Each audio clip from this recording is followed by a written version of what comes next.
Good morning, everyone. How are you? It's still morning. Good. How are So, you? welcome, Lauren. Welcome back, Susanna. I'm great, thanks, Hi. Loz. So today we're busting out our crystal ball, and at Disability Housing Solutions, our crystal ball is called Susanna. So, Susanna, would you like to share a little bit about what we're covering in today's podcast? Yeah, absolutely. So we're looking at some of the different investigations that have taken place within the sector. So we're talking about, the Royal Commission's inquiry into disability. We're looking at the NDIS review that took place, and also the own motion inquiry from the NDIS themselves into supported living, and trying to look at what the recommendations and the actions out of those are going to lead to in the coming sort of 18 to 24 months, I guess. Hmm. Right. So, if anyone who's listening or watching has been involved in government, in any part of government, Medicare, NDIS, housing, any part, you know that governments don't move quickly, and fundamental reviews and changes that impact a whole scheme, they take a while. And I won't use the profanities that are rolling around in my brain about them, but they're complex and complicated, and normally what everyone hopes that we get, it's a different color of that. It's not normally what industry, whatever industry that might be, would want. It's a sort of second cousin to what we want. So we kind of Yeah. want to talk a little bit about what, as SDA providers, what we'd like to see come out, and then kind of what we think we're probably going to get, and the timelines at which that might come in. So now this is not really my lane. I think Loz and Suze, you're far more expert in this area. I might just jump out of it and let you sort of create what you You know think. what? It is really exciting, and I've got to give props to Suze. She's been an anchor in discovering or what do you call it, predicting NDIS future due to policy change and really looking at it from a multi-government level. So Suze and I had a conversation about this a couple of weeks ago, and my mind explodes when I talk to you, Suze. It's so exciting to see somebody who can piece together so many fractional conversations and timelines and policy outcomes and deadlines and put a picture together that makes sense to everyone else. So I love that your That's brain terrific. works that way. It's a one of a kind. And B, I'm very excited to unpack it with you. Cool, me too. There's some exciting things to come, I think. That's Great. right. So Mm. what would we want? We're Australia's largest privately owned SDA provider. I think we've got a fairly meaningful voice in the industry. What would we say if we were writing the policy? What would we write? What would we say? I feel conflicted answering that, because I actually feel like what we're tracking towards is what we want. And that is, the changes with improved livability, changing into a shared living arrangements, SDA category, which will enable people in SIL homes to have that separation of accommodation and supports. I think that's what we really want. That's going to enable us to utilise maybe some of the Mm. SDA stock that we've got that Mm. might not be fit for purpose. And I'm talking robust three resident houses. We could potentially repurpose those in a different SDA Yep. category if those outcomes occur. So, in an ideal world, we want to see everyone who Yeah. needs specialist housing have access to it and funding to access it. And it's good to sort of contemplate, okay, the NDIS are trying to recognise the inadequacies that the markets come forward with. So you've got to think the scheme's only, oh, I'm terrible at maths, eight Less years than old. less than 10 years, right? Less than a Yeah, decade. it's under 10 years, and SDA was a whole new realm of housing solution, and it's invited in the private investment market to solve the problem. NDIS is really just there to plug the funding in at the end of the day. So what this change and what the review recommendations is really trying to ignite is a change in stock that actually meets the need. And it's exciting to kind of go, okay, great. They're recognizing that what their original structure was isn't quite meeting the mark, and there's some product out there that could be useful, but we need to restructure that a little bit. And for us, sitting at that end of the road in terms of tenant demand, trying to go, okay, well, in the future, this stock might be repurposed for, shared living accommodation, or, that improved livability cohort might be better suited to XYZ, solution.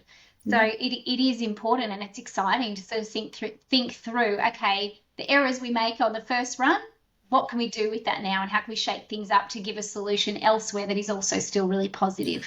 Can you talk some more, Suze or Lauren, about what you define as shared living? Yeah, so it's not even our definition. It's all through all of policy and legislation. So the shared living is 3 or more people sharing an accommodation together. Yeah, so it's that old group housing model, and if you think in current NDIS terms, it's SIL houses.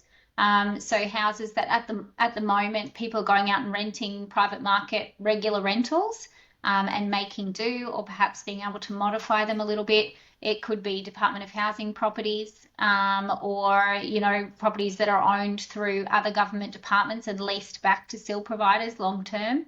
And those properties generally have 3+ residents in them, or are able to have more, and they're really not considered SDA. They're sort of regular market properties with groups of people in them.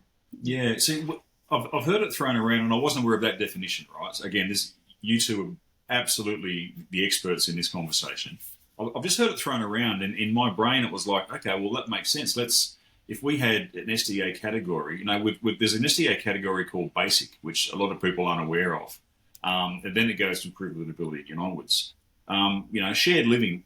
What, in the perfect world, again, if we were writing policy, what would we write that would allow every range of SDA to cohabitate, to encourage more investment, where you're not trying to build, a 3-resident high physical support home. There's a lot of equipment in a house with 3 people who are high physical support. So what if there was a funding arrangement where it was encouraged for investors to do high physical support and a basic and maybe an IL together? You're spreading that there's a greater option of diversity for people to live together, who need to live together, and there needs to be a financial incentive to build these things, to then have the support workers come and work in them.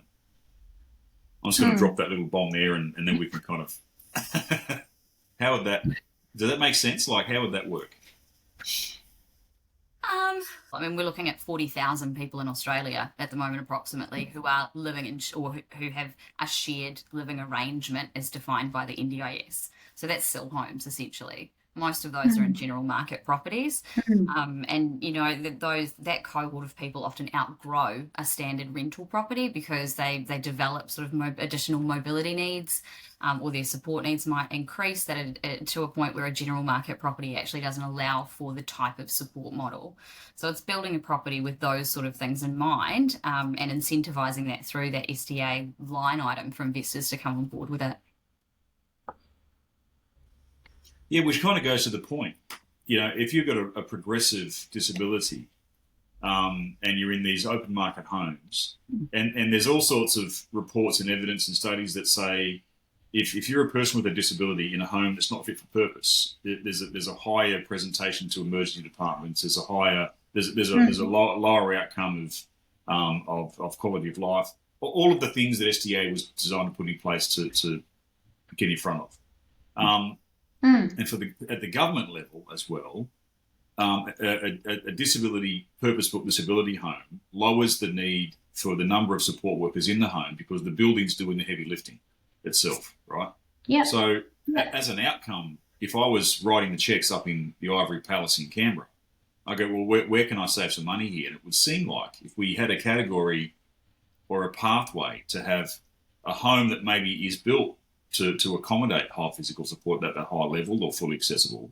What Suze saying about, what we hope will happen with these review recommendations is it'll bring people out of those unsuitable private rentals or unsuitable Department of Housing properties that are, old, inaccessible and not great accommodation, but they're in good locations. That's one good thing about them, is bringing that cohort of people out and getting them into proper SDAs.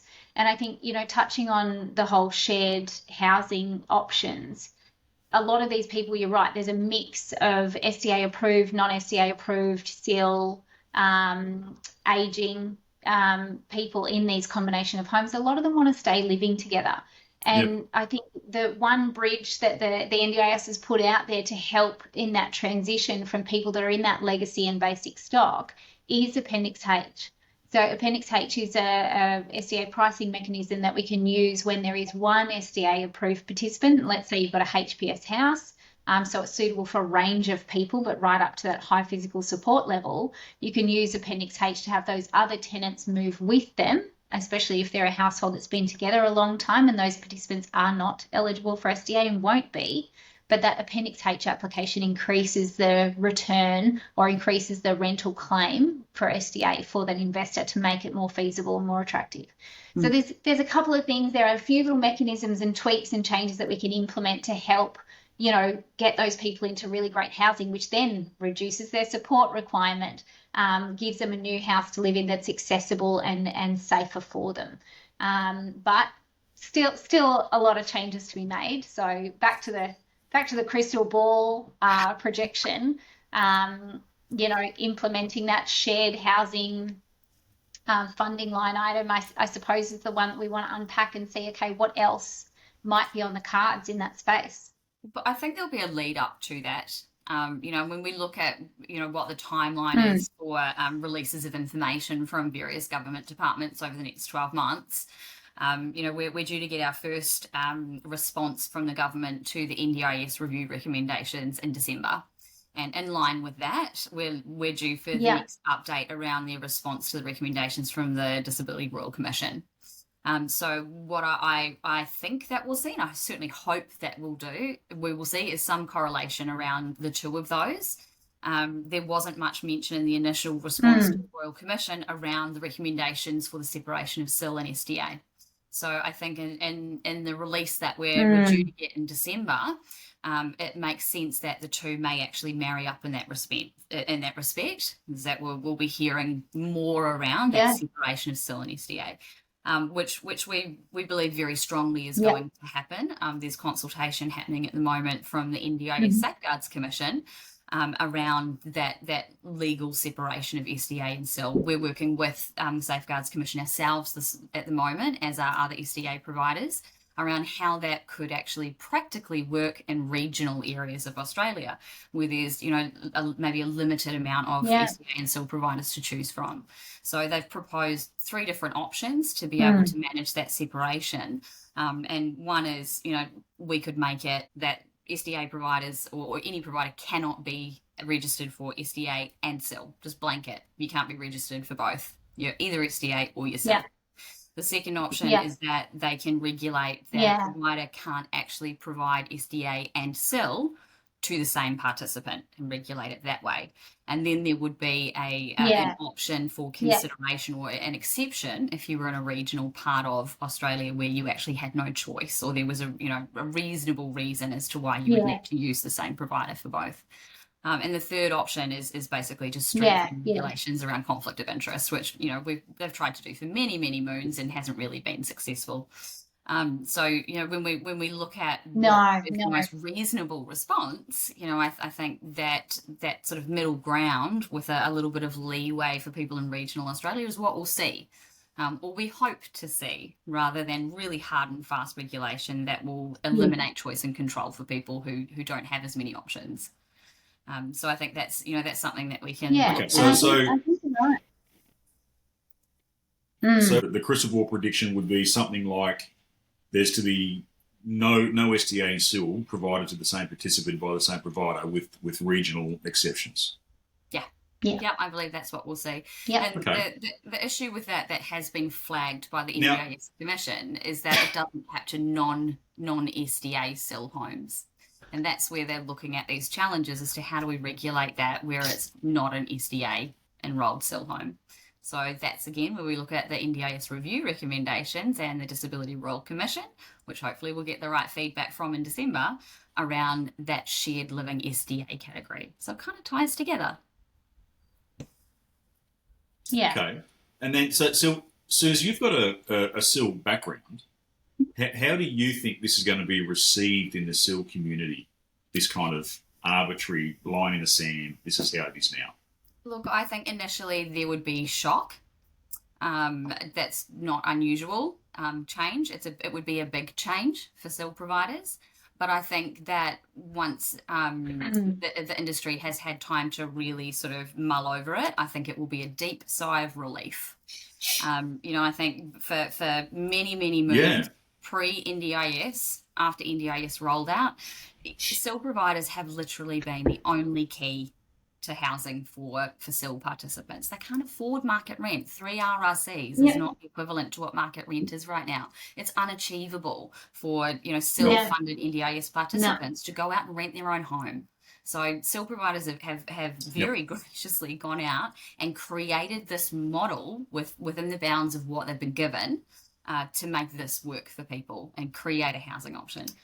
And taking that away, they need to, I think, realise this is going to eliminate so many administrative pressures. It's going to take away financial pressures. It allows them to stop and go. I can't agree more. Like, I just finalised writing another newsletter on we communicate weekly with almost every SIL in Queensland.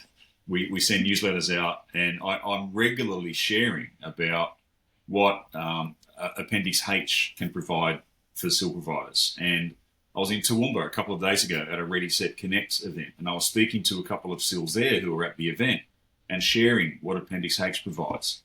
And some of them are loosely kind of aware of it. Some of them have dabbled in it, but they haven't found an SDA provider willing to work with it themselves. And almost none of them really, really grasp properly because it's so fundamental to change.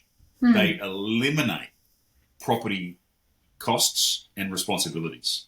Yeah. And look, there's the normal stuff. If a participant kicks a hole in a wall and there's a SIL there, that's a different thing. But things like broken hot water heaters, leaky taps, the toilets leaking, that's no longer the SIL problem. Paying the rent, getting the lawns done, all of that goes away. It's just eliminated. Yeah. And all of the work a SIL is currently doing to handle property like that, they're non-billable hours. You can't bill it back to the participant. So it's 100% cost. So every hour a SIL doesn't spend on managing accommodation is 100% profit. They can get back into their core business. So we've spoken about the squeeze before. Top-down pressures from NDIA to reduce billable hours and capping services. Bottom-up pressure from cost of living and rent increases and power and all the rest of it. The SIL is being squeezed in the centre. Now, what we're saying is all of that can go away. So there's still the top-down pressure, but all the stuff at the bottom goes away. That's now that much more profit.